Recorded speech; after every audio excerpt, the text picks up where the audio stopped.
প্রচণ্ড গরমের পর বৃষ্টিস্নাত গাছগুলো দেখতে কেমন লাগে সেটা দেখার জন্যই আজকে বৃষ্টির কিছুক্ষণ পর ছাদে চলে এসেছি।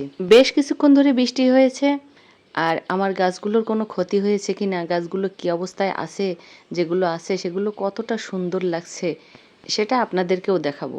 ছোট্ট একটা বাগান বিলাস গাছ দেখে এলাম, আর এটা আমার কয়েন প্লান্ট। কয়েন প্লান্টটা মাঝখানে একটু নষ্ট হয়ে গেছিল, পোকায় ধরেছিল, এখন আবার ছোট ছোট গাছ বের হচ্ছে। আর এই ফুল গাছটাতে কোনো রকম ফুল ধরাতে পারছি না, কুড়ি হচ্ছে আবার ঝরে যাচ্ছে। এই গাছটা চাল কুমড়া ভেবেছিলাম, কিন্তু ওটা আসলে চাল কুমড়া নয়। মাত্র কয়েকদিন আগে এটাকে আমি বেঁধে দিয়েছিলাম, আর এটাতে দেখেন এখন কত সুন্দর ফল ধরেছে।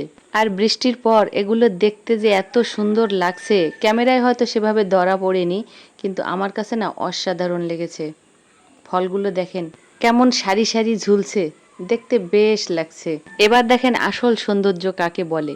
বৃষ্টি স্নাত পুঁইশাক গাছ, পুঁইশাকের পাতার উপর বৃষ্টির ফোঁটা এখনো পড়ে আছে। মাঝে মধ্যে এর পাতাতে অনেক পোকায় ধরে, আবার ঠিক হয়ে যায়। এটা আমার বাগানের এক পাশটা দেখলাম, আরেক পাশটা কিন্তু এখনো বাকি রয়ে গেছে। কেমন লাগলো বৃষ্টি স্নাত পরিবেশটা?